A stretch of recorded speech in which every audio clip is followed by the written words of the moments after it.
Hello, hope you're all doing well. Today I got a deck that I am super excited to share with all of you. Man, lately I've been playing decks that are, well, questionable to say the least. I've been looking for something new, fresh, and still powerful, and well, kind of failing on that front. However, yesterday while perusing Reddit, I came across a post that, well, as soon as I saw this deck, man, it really sung to me. I knew I had to play it, and I have been messing around with it, and it is a ton of fun to play. It is, of course, an Alesha deck. Now, before I talk about the deck, I want to give credit to the creator, of course, the creator of this deck, somebody known as Gemman492, says on Reddit, hit Mythic with this slept-on deck. So a little bit of credit to the creator of this masterpiece. Who knows who made it, but yeah, this deck is fantastic. Absolutely love it. So let's talk a little bit about what's going on with the deck and what I want to do with this deck. So it is, of course, at its heart, a reanimation deck. It all hinges on Alesha, the card I mentioned right off the bat. Alesha, Who Laughs at Fate, is a first strike human warrior for 3 mana, 2/2. Whenever Alesha attacks, put a +1/+1 counter on it. Then it has a raid ability. At the beginning of your end step, if you attack this turn, return target creature card with mana value less than or equal to Alesha's power from the graveyard to the battlefield.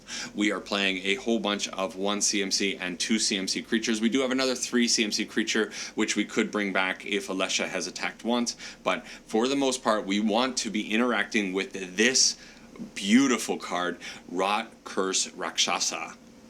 It is a demon, very notable, 5/5 trample with decay. If you are unfamiliar with what decay means, a creature with decay cannot block. When it attacks, sacrifice it at the end of combat. So the whole plan behind this deck, or one of the key plans behind the deck, is you want to play this out on turn 2. And turn 3, you swing in with a 5/5 trampler. Of course, it gets sacrificed, but if you have Alesha coming out on turn 3, well, that raid ability is going to trigger, and it's going to keep bringing back the Rakshasa. Just amazing power output, really powerful turn 3. A couple of other things that are going on in the deck, because this is very much a sacrifice reanimation type deck. Well, we are also sacrificing the Disturbing Mirth, a very powerful enchantment, 2 black and a red mana, 2 CMC, black and a red I should say. It says when this enchantment enters, you may sacrifice another enchantment, that's huge, or a creature. If you do, draw 2 cards, and when you sacrifice this enchantment, manifest a dread. So subsequent Disturbing Mirths could just sacrifice the Mirth to create a dread, and then also get the benefit of drawing 2 cards. Well, what about the first one? Well, we have a bunch of stuff that we want to sacrifice. Number one thing that we want to sacrifice is the Spiteful Hexmage's Curse. I didn't realize that this was going to be a thing. When you play the Spiteful Hexmage, it says create a curse roll token attached to target creature you control. This is a token enchantment. So let's say we have, I don't know, let's say we just play out the Spiteful Hexmage. Turn 1, play out the Spiteful Hexmage. It will have to put the token enchantment on itself, turning it from a 3/2 into a 1/1. But maybe on turn 2, you're sitting on a Disturbing Mirth. You play out the Disturbing Mirth, you sacrifice the curse. Suddenly, you've drawn 2 cards, you have a Disturbing Mirth on the field, and you have a 3/2 Hexmage on the field that you can attack in with. It is just some sweet, awesome little bit of synergy. Other synergy with this, well, we have removal spells. Final Vengeance, as an additional cost to cast this spell, sacrifice a creature or an enchantment. So we could sacrifice the Mirth if we have it on the field. We could also sacrifice the Curse, or we could sacrifice something that we want to sacrifice, like the Greedy Freebooter, who is going to scry 1 and create a treasure token when it dies. Or maybe we want to sacrifice the Clockwork Percussionist, which when it dies we get to exile the top card of our library, which we can then play until our next turn. There's just so much going on in this deck with sacrificing efficiently and bringing things back. On top of that, we have this card, which is Zoyowa, I don't know, Lava Tongue. We'll call this Lava Tongue, this cute, adorable creature. It is a Goblin Warlock, a 2 mana black and a red 2/2 with Death Touch. It says at the beginning of your end step, if you descended this turn, I finally learned what descended is. Each opponent may discard a card or sacrifice a permanent of their choice. So Yowa Lava Tongue. Deals 3 damage to each opponent who didn't do this. So, descend means you descend each time a permanent card is put into your graveyard from anywhere. It doesn't work with the token enchantment being sacrificed. However, it does work when our Rakshasa is put into the graveyard from decay, or when we sacrifice, for example, Disturbing Myth, or maybe we sacrifice something else with the Final Vengeance. All of these are going to trigger our Lava Tongue and put the opponent in a position where they either have to sacrifice something or take 3 damage. Similarly, Braids works the same way. Now, this is the only card that is rotating in 10 days at this point. Braids Arisen Nightmare, 1 black 3/3 legendary creature nightmare. At the beginning of your end step, you may sacrifice an artifact, creature, enchantment, land, or planeswalker. If you do, each opponent may sacrifice a permanent of their choice that shares a card type with it. For each opponent who doesn't do that, that player loses 2 life and you draw a card. This card is pretty sweet because we're still sacrificing things. It works with the overall theme of the deck. However, I think it's a little bit on the weaker side, so I'm not really worried about this card rotating out in a couple of days. I think we'll be able to find a suitable replacement for it pretty easily. The rest of the deck, outside of the lands are going to be weird, but we're going to find replacements for the lands, which I'll talk about in a second. We'll be able to replace this card, so I'm not really worried about it. There are more things going on with this deck, but that is the core idea. We are playing Unholy Annexes as well. We do have a single demon. For the most part, we're just using this to, it's an awesome card. Unholy Annex is amazing. And of course, Ritual Chamber just creates another demon, so it's a self-contained engine all on its own. But that's the thing. Now, the original list was playing the fast lands, but I don't have the Rakdos fast land, and I do not want to spend 4 rare wild cards on a card that is disappearing in 10 days. So instead of putting in that card, I just went with the Starting Town, which is a card that I suspect I'm going to be putting into a lot of my decks. Probably what's going to end up happening is a lot of decks are going to be Shockland, Verge focused decks, and decks that don't have a Shockland yet will probably just rely on Starting Town. And so far, changing whatever that fast land is called in Rakdos out for the Starting Town has not really been much of a hindrance. So that's the deck. We are going to be playing it in Best of 1 to start off today because, well, the original post by the creator Gemman had an incomplete sideboard. Now, my plan with this deck is to actually play it over the weekend, kind of get used to it, maybe make a few changes. I also added a 4th Disturbing Mirth and removed, I think there was an Abrade in the main board. I've removed the Abrade, put it in the sideboard, whatever. What I want to do is play the deck, get used to it, make some adjustments to the deck that suits my playstyle, and then start working on creating a sideboard that I think is appropriate for the meta that I'm facing right now. And probably the sideboard will have to change once rotation happens. It is what it is. But I want to run it through Best of 1 for now because I'm still getting used to the main core of the deck. And then the plan is to make a Best of 3 video with this deck because I think this deck has a lot of legs. So, let me know what you think about this deck. If you have any recommendations for changes in the main board, any recommendations for cards that we can add over in the sideboard, and yeah, just overall, what do you think about Alesha? Not Alesha, Alesha. I think this card's fantastic, and I can't wait to run it through some games. It's going to be a whole lot of fun. So, see you over there. Thanks for watching so far, and let's hope the games go well. All right, first game with this wonderful pile of cards, and this is a good opening hand. We do have our black mana here. The deck does have a few instances of double black mana requirements, so do note that you might want to prioritize black mana over red mana, especially with the Fabled Passage. Oh, right off the bat, do we want to go Clockwork? I think we just go out with this. I think I'm going to value the Scry. It's not a big deal. I could have gone out with a Mountain. Percussionist is a thing. Anyways, now that I've gone through the opening of the deck and all of that normal, wonderful stuff, if you can, help me out. Continue to comment. You guys have been leaving a lot of good ideas and a lot of good comments, a lot of good feedback. I appreciate all that. I try my best to respond to everybody. I think I do respond to everybody, so say hi. Have a few new people popping in saying, hey, they just found the channel and things are going well. Keep making content, so I really appreciate comments like that. Thank you very much. The opponent blowing a Feed the Swarm on the Rakshasa, and that is fantastic. Okay. One quick little thing I should mention about that first turn. Maybe I shouldn't have attacked with the Freebirder, because if they had blocked with the Otter, it would have made the possibility of the opponent killing the Rakshasa like they did, and then having trouble getting the raid trigger for this turn. That being said, they didn't block with the Otter. They probably weren't going to block with it. The Freebooter was pretty free to swing in. But maybe you could be a little bit cautious there and hold back the Freebooter just in case they do block it. Anyways, yeah, so keep commenting down below, and if you can, keep helping me grow. The channel's been growing. I've been hitting like 1 or 2 new subscribers kind of daily, so that has been pretty sweet to see. Thank you very much for all the new people popping in. This is insane. So yeah, keep helping me climb. I think I can probably reach 500 in, you know, not too long. Man, this is just going really well. I don't know what the opponent's really up to. We're going to be killing this Slickshot Showdown, probably sacrificing the Freebooter so that I can get a Scry. Oh, no, not that way. We want to kill the Slickshot. And we'll get rid of that. We'll Scry, we'll make a treasure token. We'll get back, ooh, yeah. Let's keep the Disturbing Mirth. And we are going to get back the Rakshasa. Oh my god, the synergy between Alesha and the Rakshasa, just, man, as soon as I saw it, I actually didn't know this card existed until yesterday.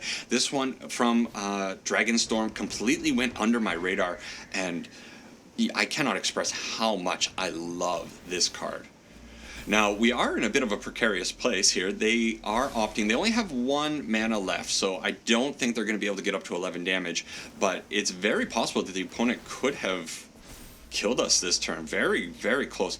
If they have a land drop, I don't think they do have a land drop, but we might be dead.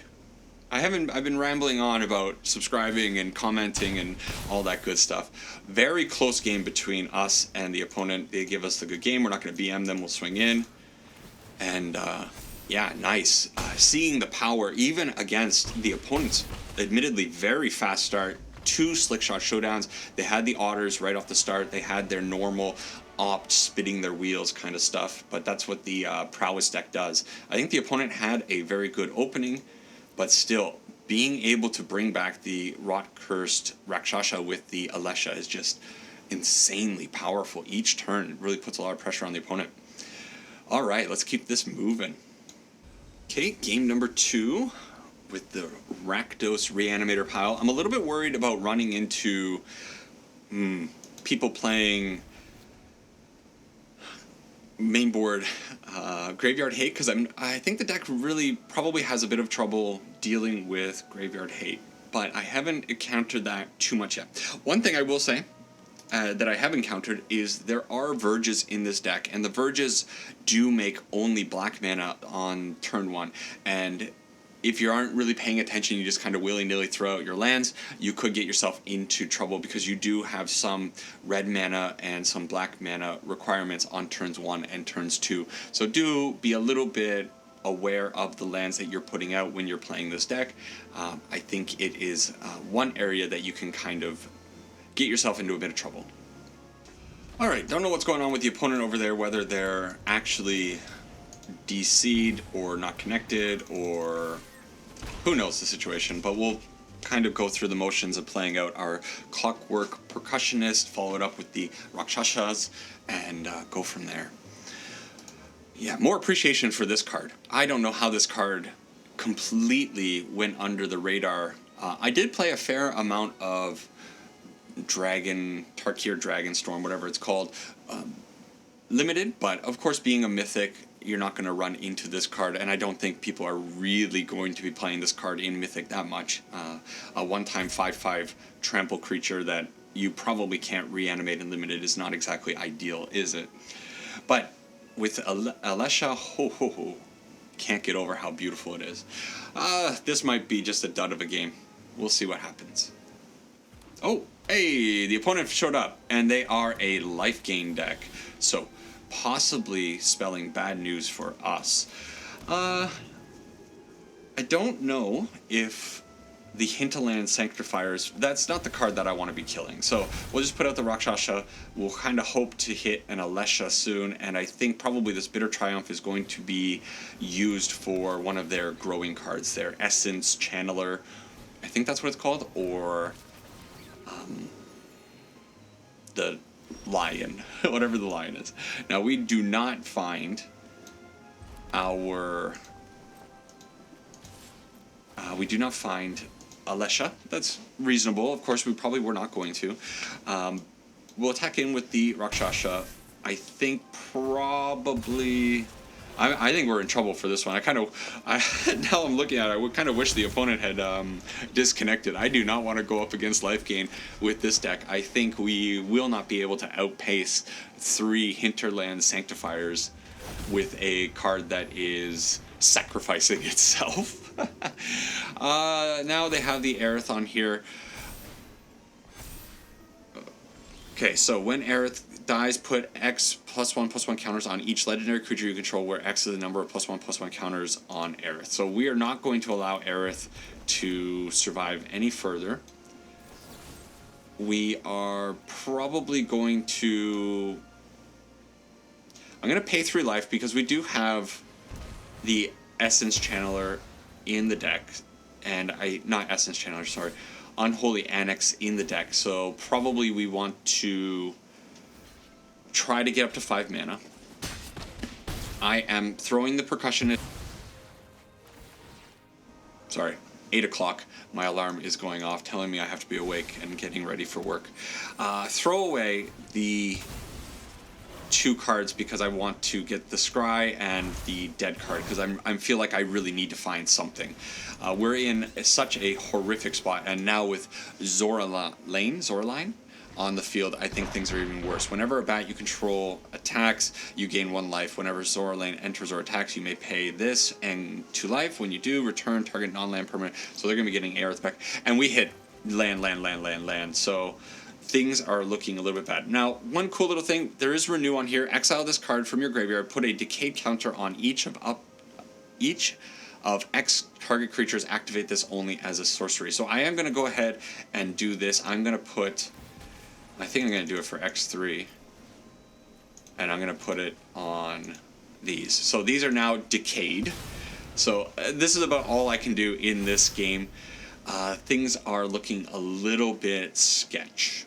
But the decay, when you're in a bad position like this, yeah, maybe it's... I mean, this is game over. This is going to be a 5/5 Pride Mate. We are going to see one more card. If it's another land, we will move on with our lives. I don't know what... yeah, it's not good enough. Okay, so the opponent, cool start. We flooded a little bit. It is what it is. Let's move past it. Life gain strategies are just kind of bonkers in best of 1 format. I really feel if you want to climb, genuinely, I believe the life gain decks are incredibly powerful. I'm sure they fold to... I don't know, probably your control decks. If you're going up against Azorius control, it's going to be a really hard time, fighting through all the board wipes that they are packing. But, man, those decks are potent is what I'm kind of getting at. Okay, we don't have a turn 1. We are against a forest player, and they are seeking another forest, so they might be ramping into something. We'll see. We do have a turn 2 Disturbing Mirth, which is not the best thing because we don't get the benefit of the draw 2 cards. And in that case, I'm not really sure if it's worth playing out or not. That is one thing I haven't figured out. Well, let's find out. Let's find out together. I'm going to play it out. There's nothing to sacrifice because we can't sacrifice it. It says sacrifice another enchantment. But if we do end up peeling another Disturbing Mirth or something, maybe that'll be something good for the future. Got punished because it would have been really nice to have the Hex Maze on the field. Is what it is. I think what I'm going to do is I'm going to go out with the Unholy Annex and just start the process of drawing extra cards. They are ramping into something. Although they're not ramping, they're actually just getting lands. They're land fixing, I guess is the better thing to say. Hey, there's another Disturbing Mirth. So not overly punished, but punished enough. I think I would have preferred to have the Hex Mage plus Mirth on the last turn instead of the Unholy Annex. That being said, Unholy Annex is always good to have on the field. Now, we do miss with the lands, so I think I do want to try to hit a land, and since I missed on the draw, I am going to go this way. We are killing ourselves, so that is something to keep an eye on. But we do hit the land, we do hold up the Torch the Tower for maybe something nasty, and now we're in a position where we can play out the Rakshasa, prevent the damage from the from the Unholy Annex for future turns, and then we can get Alesha out to as a follow-up to keep bringing back the Rakshasa. Am I saying that right? Rakshasa? That's got to be it. Kind of rolls off the tongue. It reminds me of something that I might see in like Berserk. Honestly, it's a pretty cool looking art on that. They decide to blast the Hex Mage, which I'm kind of okay with. You do you. That's probably a fine target for this Torch the Tower. We're not going to be using it on much else. Just get rid of it now. Okay, now we could just make a demon as well. But I kind of think I want to get this situation online. And now, do I put out the Alesha or do I put out the... You know what?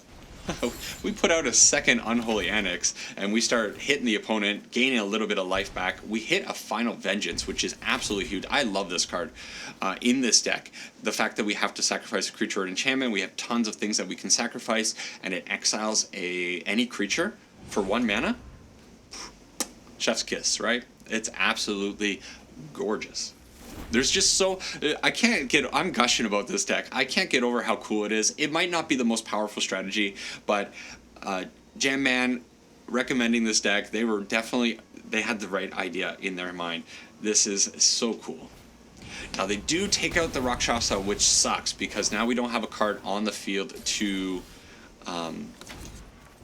use to get the Alesha online. So the opponent rightfully recognizing that, but I think in that case we're probably just going to unlock the Ritual Chamber, make a 6/6, and go from there. I guess as a kind of cool little thing, I can use the Final Vengeance to create a Dread. I can sacrifice the Mirth if I have a target for the Final Vengeance. So yeah, cool little thing that I could possibly do there. If they're going after my 6/6 this turn, I have no choice. Witness my ultimate spell. Ooh, random encounter. Oh no. Very, very powerful from the opponent. So they ping for 4, and what are we gonna do? Oh noes. Very cool by the opponent. So we are definitely going to be using... Oh no, what? Oh, Final Vengeance is sorcery speed. It's not instant speed. The opponent with the cool blast there. That hurts. Okay. Yeah, this card, I have... this is a new card for me too. Random Encounter. Wow. A wow of a card. Okay, we have no choice. We have to unlock this. We're not killing ourselves yet, are we? Okay, I have to be careful with the mana. Okay, let's tap properly. So we want to do Final Vengeance. We also can do this. So we have maybe Spiteful Hex Mage, actually. 1, 2, 3, 4, 5, 6, 7. 7 mana. We need black, black, black, and then maybe it's Percussionist, actually. Okay. So let's just make sure we're doing this properly. And that's not properly. Okay. We do this. Although, ooh, hang on. Is this Overlord gonna... No, it'll be fine. The Overlord's not an issue right yet. Let's do the Final Vengeance. We'll get rid of this thing. Sacrifice a Mirth. Make a Dread. Which is a Rakshasa. Okay. And then I guess we put out the Percussionist. We are going to be gaining a little bit of life. So the opponent, hey, if they have another way, can they just do this again? I think they can. If they do their random encounter again, they hit big, we are definitely in trouble. Oh, ho, ho, ho, ho. I like the opponent. Hey, they're doing cool stuff. We had a cool hand, but they ramped really well. We never really got the any kind of aggression online. You definitely want like turn 1 Hex Mage into a Rakshasa, that kind of stuff to really put that early pressure on if you can. Hex Mage, assuming that you can get rid of the curse token. Now the opponent, they are at 7. They need 8 for their random encounter again. They have so many options here. They could just Trumpeting Carnosaur, try to find something off of the Discover. So I think we are probably in a bit of a spot, but I'm not counting the deck out quite yet. Okay, they go with the Carnosaur. They didn't hit their... I guess they didn't hit their 8th land. So they play out the Wildling and a second Wildling to go get the forest. So next turn they can do the random encounter one more time. We are kind of in a spot where we don't have too much to do here. Okay, let's think. Dun dun dun. Yeah, the opponent is in a good spot. Well, let's see what they sacrifice with this. They're going to sacrifice the Wildling, I suppose. And we get rid of their graveyard. That's the only thing I can really do here. And then I guess I put out another... Well, we got 6 mana up. Really just in a bad spot overall. Let's go out with another Unholy Annex. And then the Rakshasa, I guess. And you know what? What is it hurting? I think we're toast. We'll put this on the Percussionist. Maybe that was the wrong play, but we'll gain a little bit of life. Just, 6 life. Drain them for 6. Try to survive one more turn. And then maybe we can make something happen with these Lava Tongues. Alesha is just not on the field. They're going to be pinging something with the Overlord, which is probably going to be the Hex Mage. And we can't block with the Rakshasa, so a lot of bad stuff going on right now. Especially if they decide, oh, we got rid of the random encounter. I idioted myself into doing a better play with the Strategic Betrayal.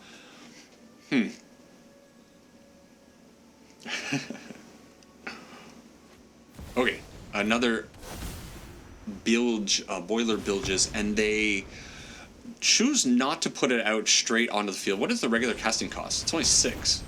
They go hitting the Rakshasa. I'm really surprised that they would go that way. Now they are going to blast that, and I am in trouble. I think I have to block like this, because I have to get rid of the Boiler Mage. Although I could just get rid of the Carnosaur as well. Is it actually the Carnosaur? I take 7. This is going to be 6 damage, but I get rid of the Trumpeting Carnosaur. How threatening is this thing? Oh, 6. I am doing this right? 6? Okay, fine. We'll do it this way. They could have a blowout card if they have a way of removing... I hope I... Yeah, okay, I did that right. I was getting a little nervous there that I miscounted something. Okay, so we find another Rakshasa. Ooh, got too many cards in exile and in the graveyard. I guess I could also be cursing something. Okay, so I think what I like is... How much mana? 2, 4, 6, 8, 9 mana. We need to have a demon on the field, no matter what. So the demon comes out. Then we have the Disturbing Mirth to get rid of this Disturbing Mirth. That gives us another demon. Not a demon, a Dread. Draw a couple cards. Whatever, sure. And now, with the remaining mana, I think I'm okay putting out these 2.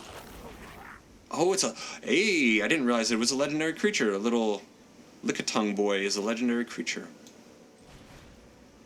Okay, that's fine. We'll put out Alesha. We will gain 6 life. Drain them for a bit. Draw just a few cards. And still the position is precarious, but we might be able to make something happen. Yeah, I didn't realize this little fella here was a legendary creature. I guess he does look awfully legendary, doesn't he? Whatever the heck that is. That is some Bloodborne, Dark Souls type stuff there. They were really cooking when they made that card. The opponent correctly recognizing that our demons are the source of a win, I think, in this matchup. Oh, they're also blasting my poor little boy. Oh no. They are down to 2 cards though. They're gonna attack in. They're gonna kill the Alesha, of course, with the Overlord. I think there's no doubt. Whoa, the opponent clearing the board. Not my board. We take 5. Okay, that's okay. We're gonna stay alive here. We still got 2 turns on that thing. I'm not too worried about that. So, first thing, step 1. Make a desperate demon. Oh, Unholy Annex is so dumb. Yeah, we're going this way. Oh, the opponent, GG. That's my ultimate spell. I love it. Unholy Annex is such an unbalanced card. How wonderful. The opponent did so much to us. They used so many cards to destroy our board, keep us nice and clean. They smacked us for an insane amount of damage with that random encounter, which is just a kind of a sweet card. It's very fun. But having 4 Unholy Annexes and being able to keep demons on the board, considering that we only have 8 demons in the deck, right? 4 Rakshasas, 4 regular demons. There's nothing else in the deck. And you're still able to keep this online enough to drain them all the way down. Oh my god, that was a fun match. I'm having a great time. Next one. All right, really happy with how that last one went. That was a fun game, especially coming off of the life gain fiasco. The opponent just slamming us down. Okay, this looks like a hand, doesn't it? So let's go out. I think I'm actually going to go out with the Fabled Passage to start. I haven't been saying hello to my opponents. Sorry, opponents. We will... I guess it doesn't really matter what I grab. Probably I'm going to end up grabbing... That's not good to see. If we're against rabbits, nasty. But we'll grab a swamp. And then I suppose we will put out the Rakshasa. I do have the Final Vengeance. If things do get a little out of hand too quickly, then we can...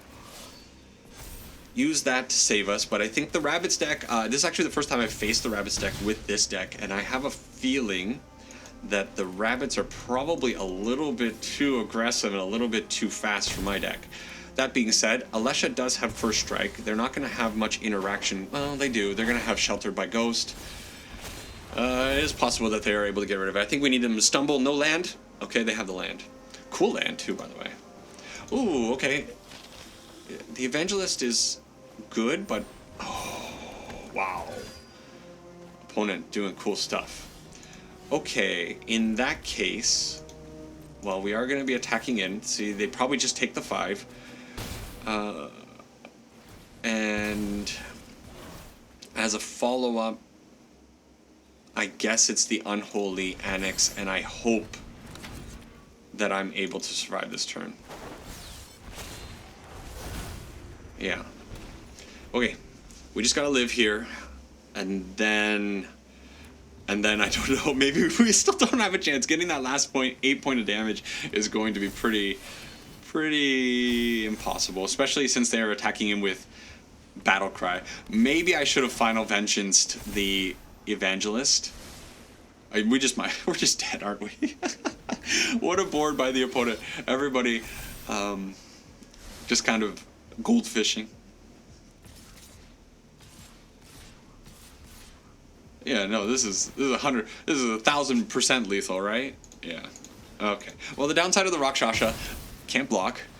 So, if the opponent has... How much damage do they have? If they have 28 damage on turn 4, then maybe we're not going to be winning this one. Best of one. What? Well, yeah, I'm going to have to figure out a sideboard plan for taking out small creatures. Next one.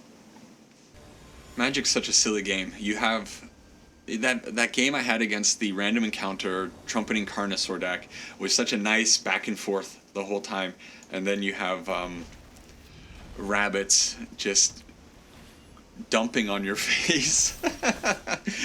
Okay, so we kind of a little bit of a bad position here. I think I am gonna just fire this off at the Zach Fair because reasons, and hope that I draw something that I can sacrifice. It might honestly be the Rakshasa into the Disturbing Mirth. Oh, okay. Now that we hit this, I think actually that's the better plan. So we'll go out with the Greedy Freebooter. We're going to take a turn off, take a little bit of damage from the opponent. Hopefully they don't develop too much. The opponent,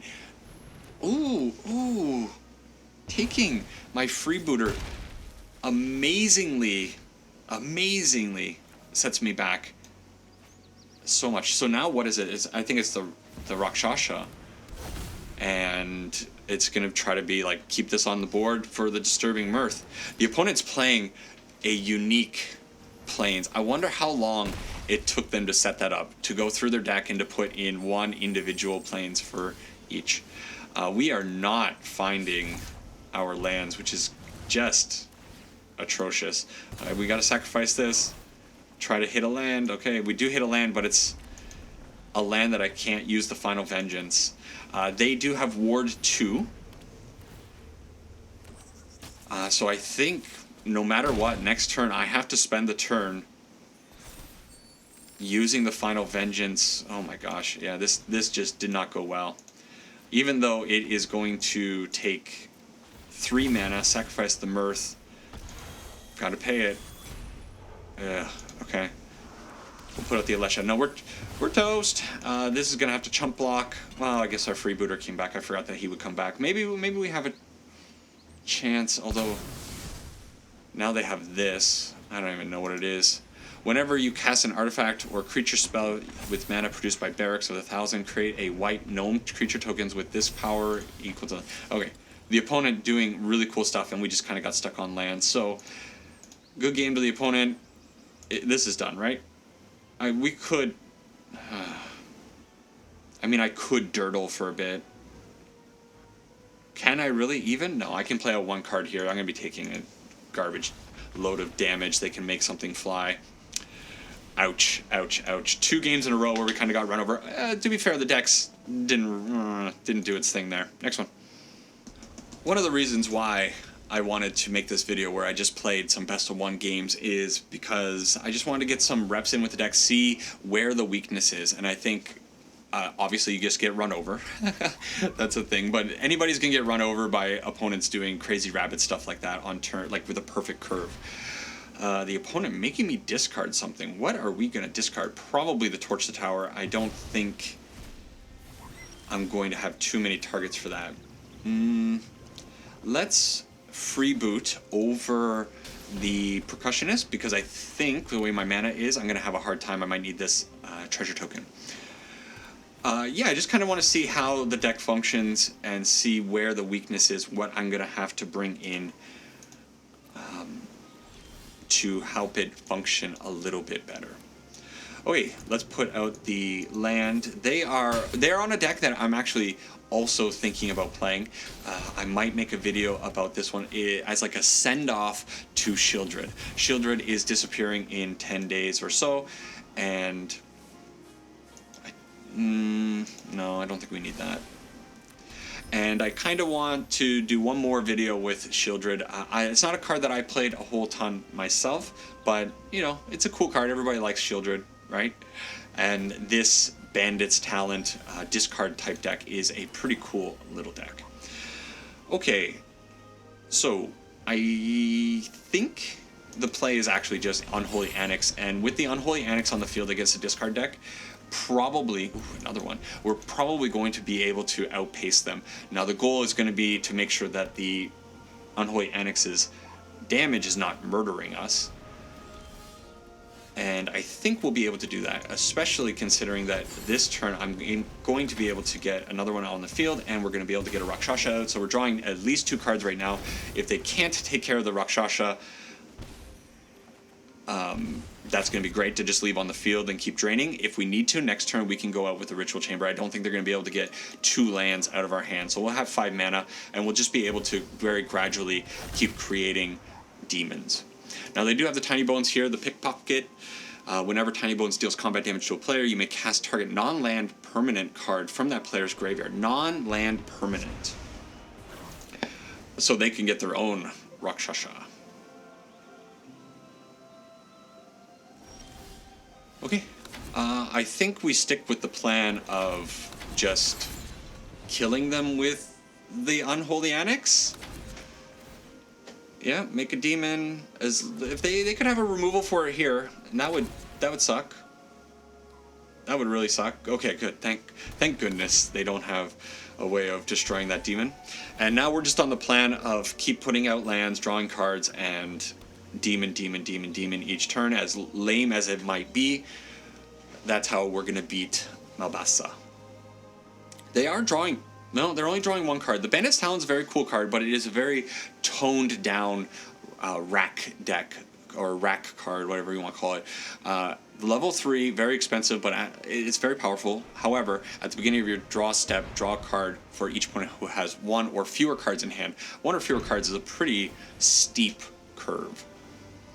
Now the Pickpocket going into our graveyard, they take the Freebooter. Interesting.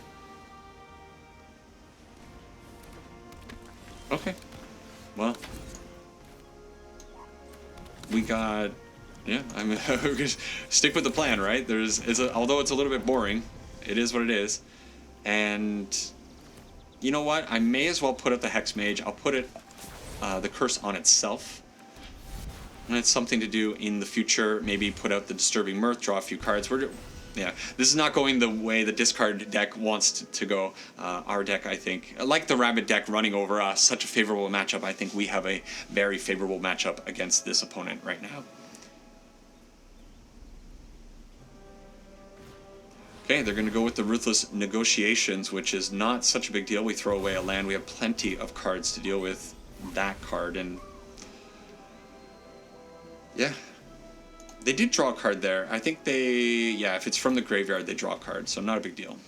Okay. They take the Disturbing Mirth. Oh, I would have taken the Mirth. Okie doke. I wonder if they attack in with the tiny... no block? I don't know. That seems suspicious. Let them get their 1 damage in. And from here, what do we got? 7 mana. Oh, let's just attack. We'll see if they can kill. Okay. Well, I was overthinking it. Just swinging with the demon. I could have just passed turn. There were lots of things there. Unfortunate for the opponent, but a tough one. I don't know how many games I'm up to. I've lost count. I'm going to play just 1 more. All right, the final game with this sweet Rakdos Alesha deck. Hoping that my camera doesn't run out of juice. I do know it was a little bit low on battery just when I started this, but I trust it. It's going to hold out. Please, hold out. Opening hand looks good. We got a little bit of removal. We got the turn 2 Rakshasa, turn 3 Alesha. That's what we want to see. All right. All right, opponent. What do you got for me? That is interesting. So we also hit the Greedy Freebooter, which makes me think that I'm going to go out with the Verge. I was going to play out the Starting Town, but I don't really want to take any damage. I think this deck is probably going to be the deck that's like 4 power creatures.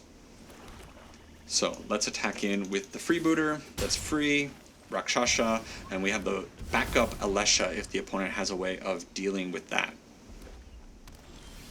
On the opponent, we have many backup Aleshas. Okie dokie. Let's hope this works out. Play out the girl. And oh yeah, she's bringing it back right away. No question. The opponent keeping a very slow hand. I don't know what they're doing over there. A dragon-oriented deck. Okie dokie. Not the scariest thing, so I think that's all fine. And I guess it's just going to be a matter of Yeah. Do I attack in with the freebooter? Yeah, why not? Let's get a scry. Okay, and the opponent, we're going to put out the Lava Tongue. We're going to get the Rakshasa back. I think the position was pretty good. I don't know. The opponent was definitely under our thumb. Let's talk about this deck a little bit more in a quick wrap-up. Alright, so the Rakdos Alesha deck by Jamman. Pretty sweet deck. I absolutely love it, and I'm 100% going to be sticking around with this deck. Alesha was one of those cards that after I kind of became exposed to it, I wanted to play this, and there are actually a few other synergies with Alesha that I want to mess around with. The Summon Birinder, what is it called? Let's just search summon. I'm sure that's, I don't know how to spell Birinder or whatever it is. This thing, Birinder, whatever. I don't know how to read. This card is pretty cool, and honestly, it might fit into this deck quite well. Exile top card of your library during any turn. Put a lore counter on this saga. Exile the top card of your library. During any turn you put a lore counter on this saga, you may play that card. So we get a little bit of card draw in that form, and then the Gestalt mode, turn 2 and turn 3, is going to give haste to whatever we put in. So if we put this in on turn 2, putting in Alesha on turn 3 hasty could be pretty powerful. Putting in a Rakshasa with haste could also be very powerful. Then the sacrifice itself, the sacrifice also kind of works with our sacrifice plan of the Lava Tongue and that. So I think there's something here. In fact, you could probably take out the 2 braids and stick in 2 of the Brynhildr summons. Still, I think there's probably a lot of different avenues you can go with this deck. There's so much power in here. It is a quite expensive deck, admittedly, I think, right? Unholy Annex is a rare. Alesha is going to be a rare. Braids. Don't craft braids. Braids you don't need. Oh, no, you know what? The rest of the deck is probably just uncommons and commons. That's pretty wild. Oh, yeah. Hang on. Rakshasa. But the Rakshasa has impressed me so much with Alesha. The only problem that I would have with that is that it's kind of narrow. You pretty much need to be playing it with a deck like Alesha where you're reanimating it. The Spiteful Hexmage is another craft that I think a lot of people might be apprehensive about doing. However, I have been so impressed with how this card's curse works with the Disturbing Mirth, with the Final Vengeance.